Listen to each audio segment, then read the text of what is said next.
Hi, I'm Jonathan J from dealmakers.co.uk. Now, how do you use business strategy to buy, build, and then sell businesses to private equity? My special guest at an Inner Circle group reveals exactly how he does it. We announced in the full year results that our earnings had dropped from 30 million to 20, which you would think would lead to your share price taking a bath, wouldn't you? I mean, that's what would normally happen. But because of the growth strategy, on the day we announced a 30% drop in the earnings, the share price went up from 28p to 38. One of the things that I firmly believe is relevant to whatever size of business you're running is growth strategy and having strategic clarity.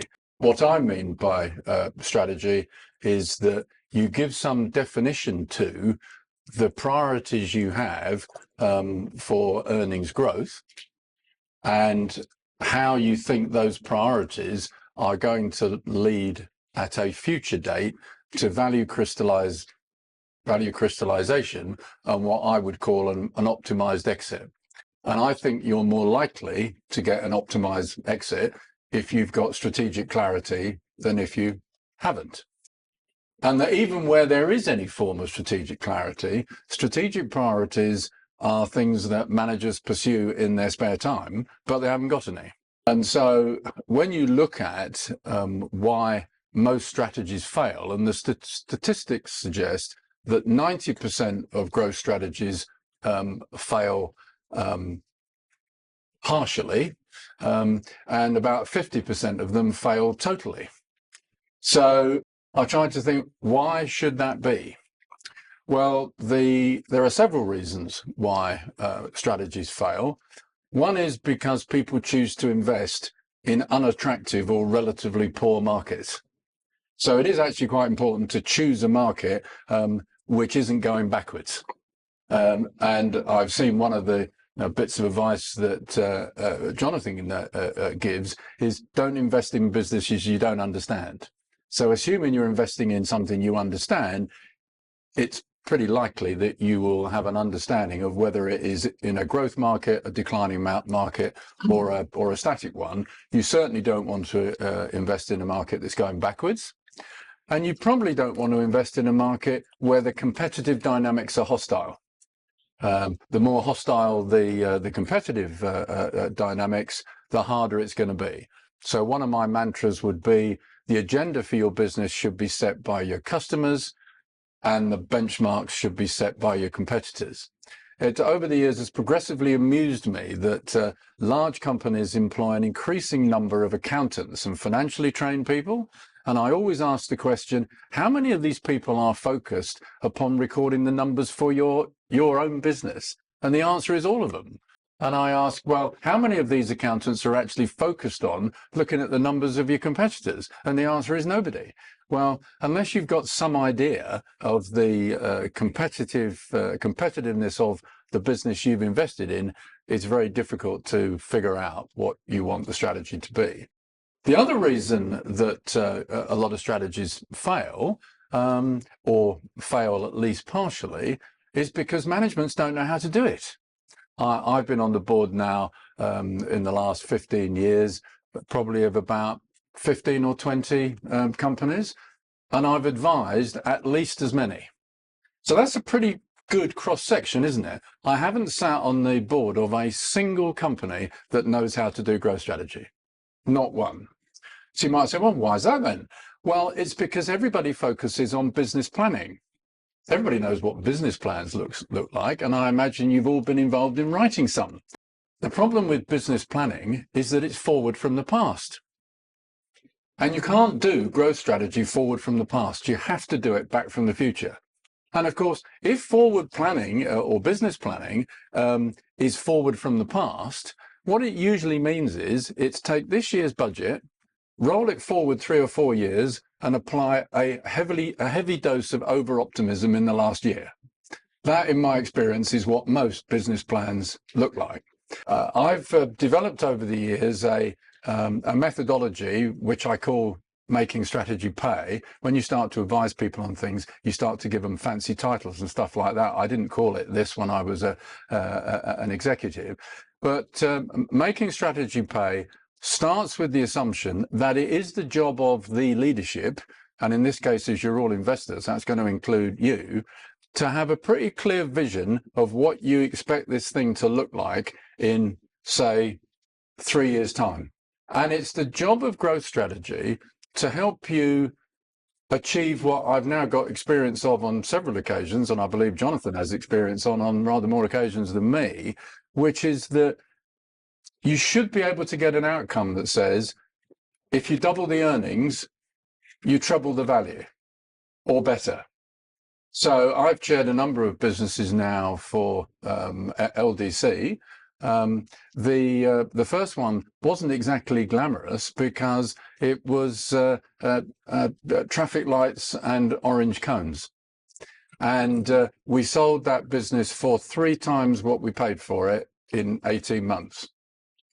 And then secondly, I managed a business that did cakes, or still does, cakes for coffee shops. And we sold that one for 4 times what we paid for it, also after 18 months. And then the third one was a technology business. We did UCaaS. When I was asked to chair it, I had to ask what that was. I didn't know what UCaaS was, but I'm told it's Unified Communications as a Service. And of course, the demand for UCaaS and hosted telephony in the cloud has been quite strong. We sold that for 5 times what we paid for it after 3 years. And in each case, we gave a serious amount of emphasis to growth strategy. The second reason why there's a lot of failure in this space is not only do managers not know how to do strategy, it also results in the IMs, the information memorandum that you get when you're looking to invest in a business. Have you noticed how bad they all are? I mean, I haven't seen an information memorandum that's impressive. It's always weak on growth strategy. Well, it's fine to hear about the track record of the last 5 years. I entirely agree with John Jay that you want to buy businesses that are established, have been trading for a few years, and you've got some visibility of the profitability. But actually, you're buying it for its future prospects. So if there's nothing in the information memorandum about growth strategy, this actually gives you a negotiating position that's much stronger. The important thing is that when you come to sell it and crystallize the value you've created, that you don't make that mistake, that you do have a growth strategy that you can demonstrate is already creating value and has got enough future runway that an investor coming in can see that they are going to be able to benefit from the strategy that you've created. You're watching this because you're interested in buying a business, so get my business buying toolkit free of charge. 17 downloads, videos, reports, and my books as well, completely free of charge. The link is right below. There are 3 ways you can get growth strategy done by an organization. First of all, get the management to do it. That is always a bad idea. They don't know how. They don't know how to work the methodology. They're more interested in execution than they are in developing the strategy in the first place. The lack of proper strategy development means there's no goal clarity. And of course, if you don't know where you're headed, then any road takes you there. So then people say, oh, well, if we can't rely upon the management to do it, we'll get consultants in to do it. That, in my experience, is also a seriously bad idea. It's a bad idea because they cost too much.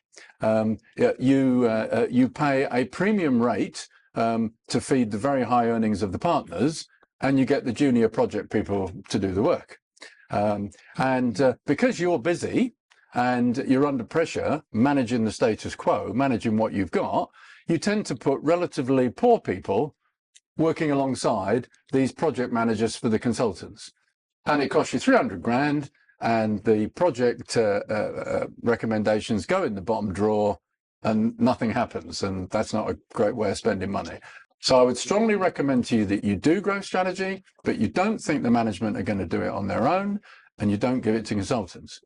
So what's the third way? The third way is, yes, you want a project team from the management to do it, but they must have an outside facilitator. And the outside facilitator wants to be a practitioner, not a consultant, because you want somebody who's actually been there, seen it, done it, and knows the difficulties that go with it. And the job of the practitioner is not only to provide the methodology and the framework within which you're going to arrive at a decent growth strategy. The facilitator is also going to challenge some of the sloppy thinking. Another reason why these strategies often fail is because if you're going to go for accelerated growth, you probably need a stronger move from what I call the bought market to the sold market. A lot of the companies you will invest in that are perhaps jogging along, not growing very fast, and where you're looking to grow them faster, they'll be mainly operating in the bought market, which means most of their business will come from existing clients. If you want to grow faster, you've got to start selling to clients you've never traded with before. And so you need to move from the bought market to the sold market. What do lots of companies think? That's easy. If we're going to make that move, we'll just hire a sales director, and we'll bring the sales director in. But of course, they just make that organizational change, because a lot of people think change management is about changing the organization. Of course, it's not about changing the organization, it's about changing the behavior. And that would be, for me, actually the biggest single reason why strategies fail. It's for behavioral reasons. So strategy development is a predominantly rigorously analytical process involving lots of numbers and putting together numbers that you often haven't got.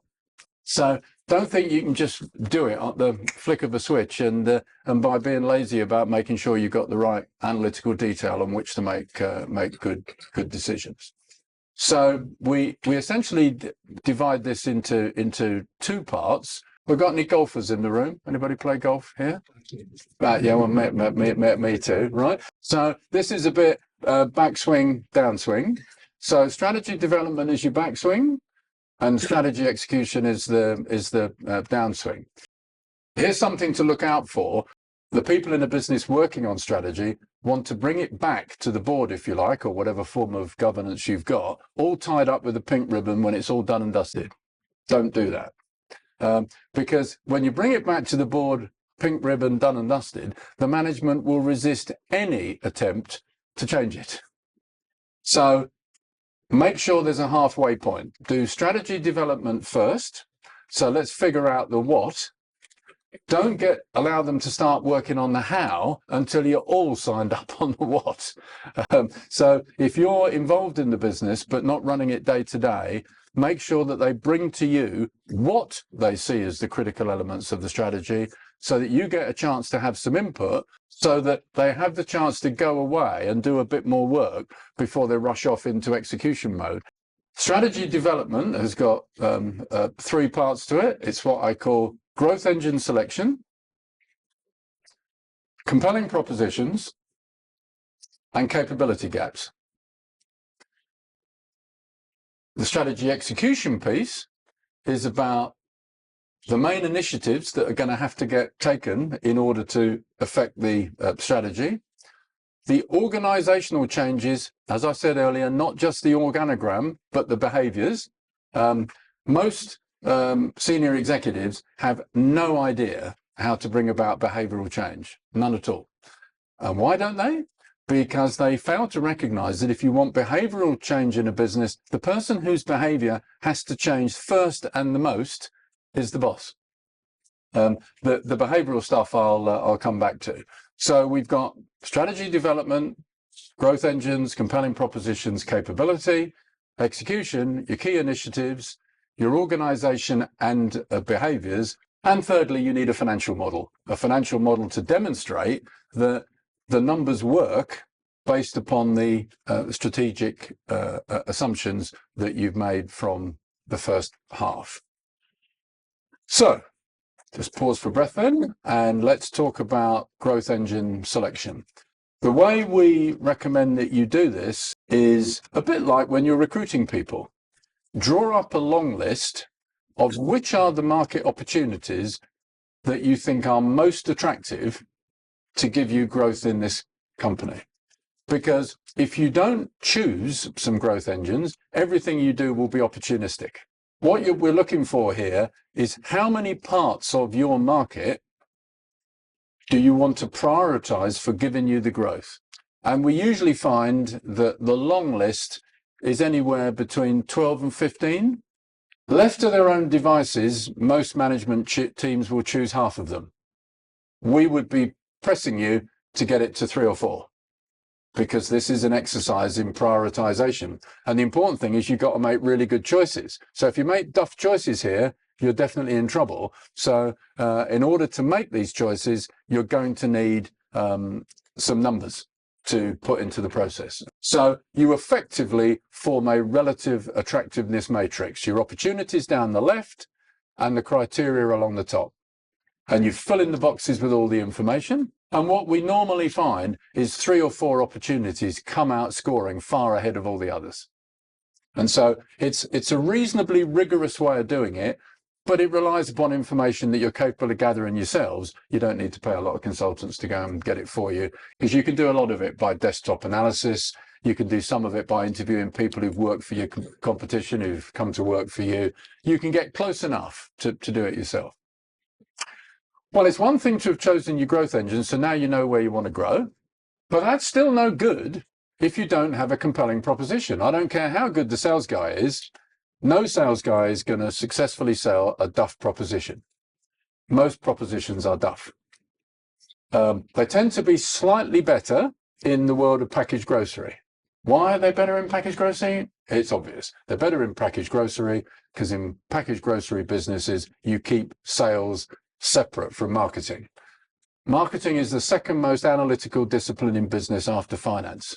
Now, in packaged grocery, because these markets are so competitive, companies like Mars and Procter & Gamble and Unilever and Heinz have been doing this for years, and they employ the best marketing brains in the world, and that's why they do it very well. Most privately owned businesses these days aren't in manufacturing, they're in service businesses.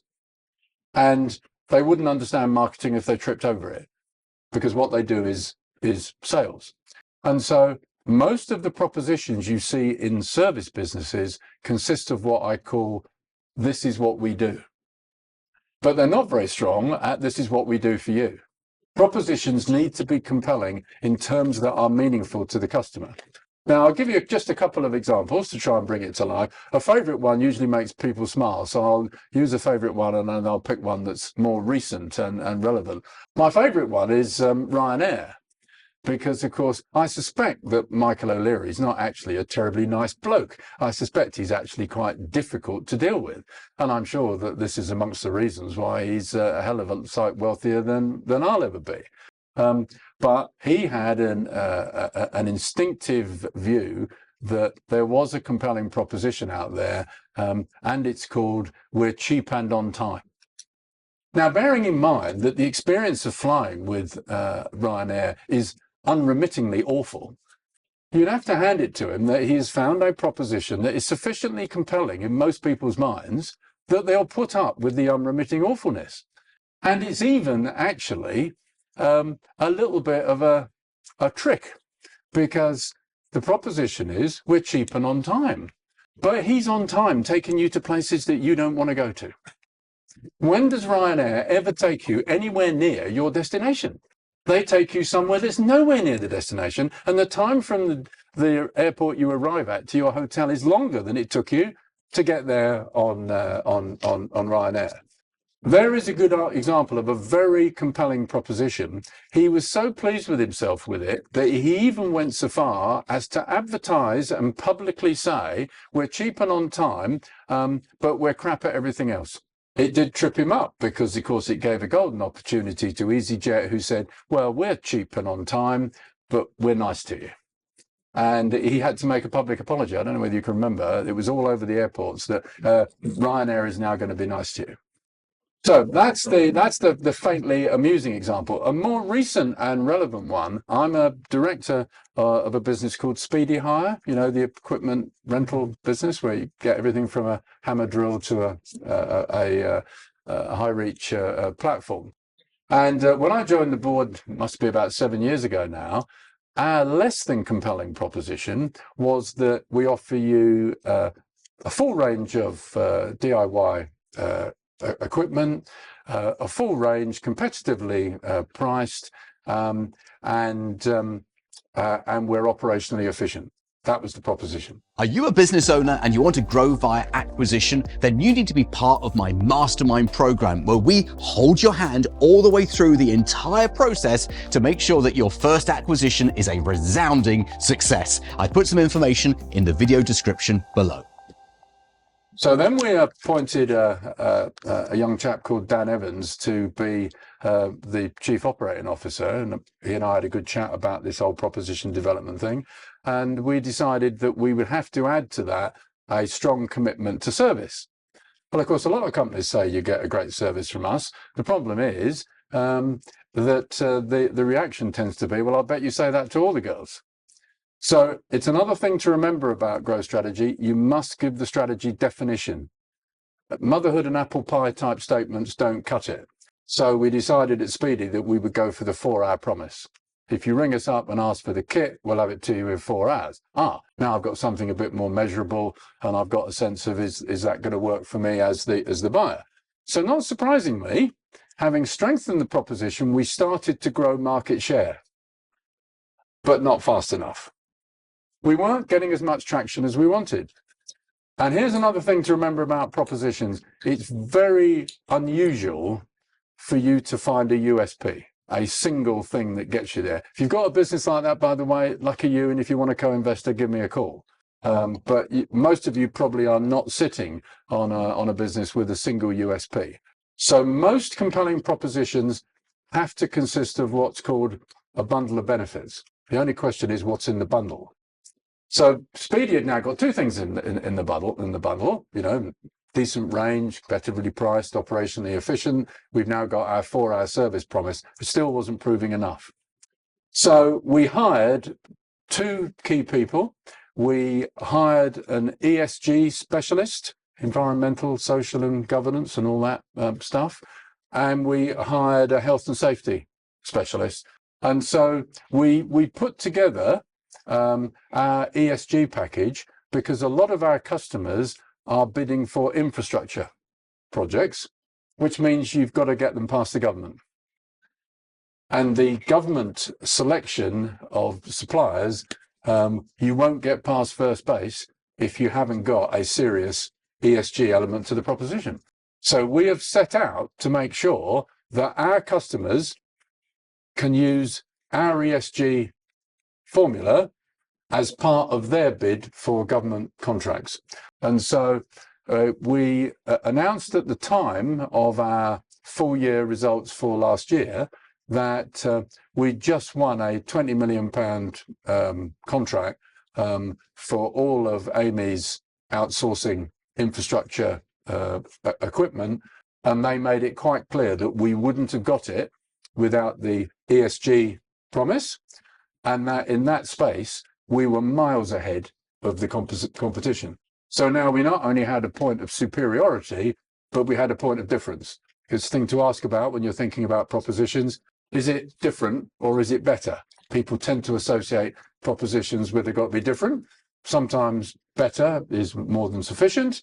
In this case, we had both. So now we've got 3 things in the bundle, and we are now winning market share at a double-digit rate as a result.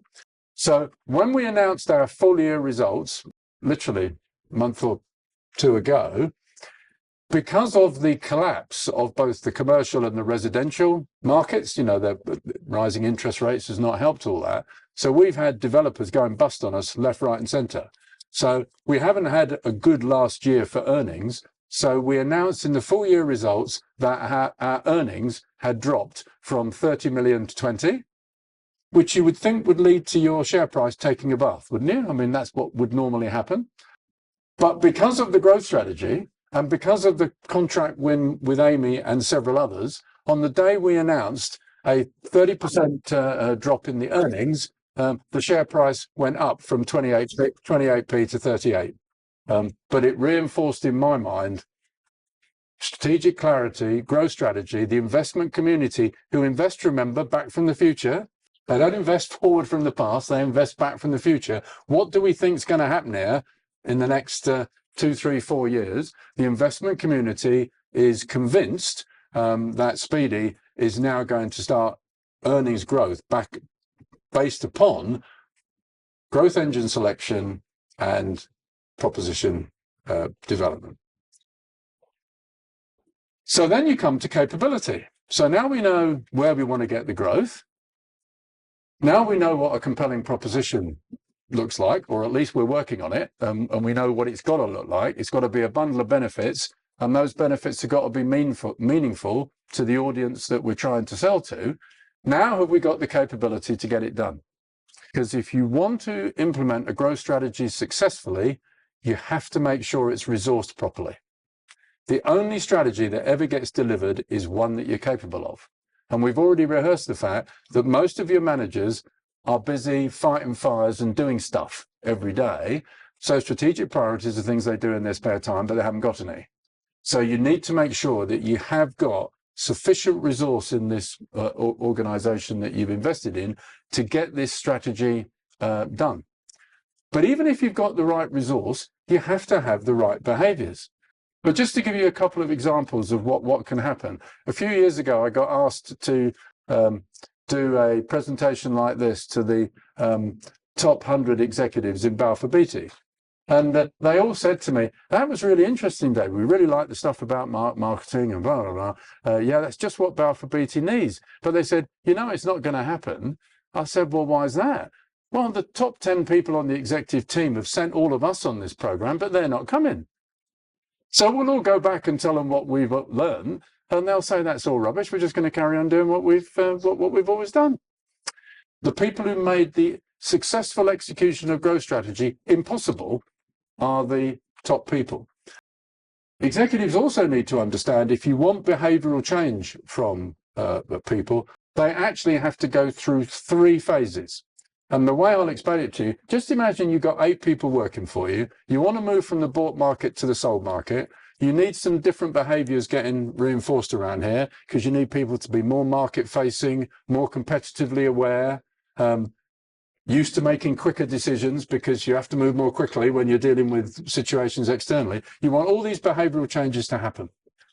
The first stage is you need these 8 guys to understand what you're telling them.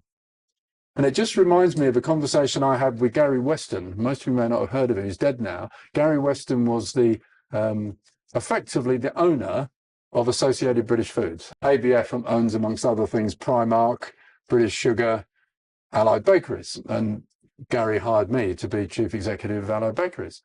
And one day he said to me, I've worked out, David, why you're able to deal with Tesco.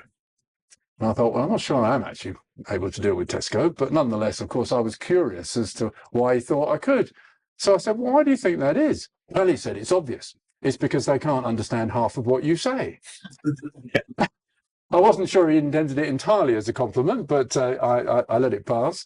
And so the purpose of that story is to say, if you tell these 8 guys what behavioral change you want in moving from the bought market to the sold market, half of them won't understand what you're saying.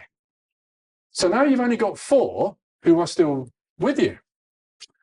So now these 4 have got to go through stage 2. They've got to be able to internalize what you're asking them to do in terms that are meaningful to them, and which is going to get them comfortable with what they've got to do next. Half of the 4 won't know how to do that. So they won't do it. So now you've only got 2. And the 2 that are left, they've still got to go through another phase, which is having worked out what this change means they need to do, they've got to get out there and practice, haven't they? Got to get on the pitch. Well, where are they going to practice? Are they going to practice at the management meetings that you preside over? They won't do that because they'll be frightened in case they cock it up, because they're only practicing something they've never done before. So they don't do it very well. They think they might make themselves look an idiot. So a certain lack of confidence means that of your remaining 2, probably one of them might give it a go. So now you've communicated to your 8 key people in the business the behavioral change that you need in the organization to move from the bought market to the sold market, and only one person's likely to get there. And if you're not careful, you'll conclude that the other 7 are useless. It's not that they're useless, it's that you're useless. because the quality of your leadership's got to go up a notch. You've got to spend more time with these people, helping them to understand, getting the feedback loop that they do, talking to them about internalization, giving them time to do that, asking them to play it back to you. This behavioral stuff is really hard, and most boards of directors just don't get it, and indeed are not comfortable there. Over the listed companies I've done over the years, I nearly always get the job that governance says you have to do every year. Every year you have to conduct a review of the board's effectiveness, and nobody wants to do it. And most executives are much more comfortable in the analytical space than they are in the relationship space. And yet, if your growth strategy is going to get successfully implemented, relationships, motivation, teamwork, all of these things are absolutely critical. And this is a major difference between management and leadership. I think I've probably said enough to kind of get this subject up and running. I've tried to give you a bit of an introduction to the difference between growth strategy and business planning, the sort of constituent elements that you need in deciding on the what, and in deciding what a compelling proposition might be to support your choice of areas of growth. But before I leave this stuff about capability, I will just tell you one other story. Few companies, when we get onto the capability bit, I say to the people in the room, can you tell me what your core competencies are? And I get one of these boards and we list them up. And so I usually end up with a list of about 10 things that this organization thinks it's really good at. So then I said, well, look, let's just again try and prioritize here. So I'm going to try and set the bar just a little bit higher than you think you're good at this. I said, my definition of a core competency that you can claim is something that you do at least 20% better than anybody else. So can we go down this list, and can you tell me which of your core competencies you are confident you do 20% better than the competition? Well, you've never seen core competencies disappear so fast in all your life. And by the end of this conversation, usually they're arguing the toss about which of them they are so bad at that they're not even doing them to a qualifying standard. And by the way, if you're not running the status quo to a qualifying standard of performance management and financial control, then don't embark on a growth strategy. You have to have the management of the status quo to a qualifying standard before you can go for a growth strategy. I made the mistake when I first started advising on this of assuming everybody was there. And then I typically found that almost nobody was there, and that there were some significant holes even in managing the status quo. Have to get to qualifying standard before you embark on this next stage. So if I was going to capture it in a sentence, successful implementation of growth strategy depends upon role model leadership. You need to resource it properly. You need to prioritize your important initiatives, and you need effective performance management.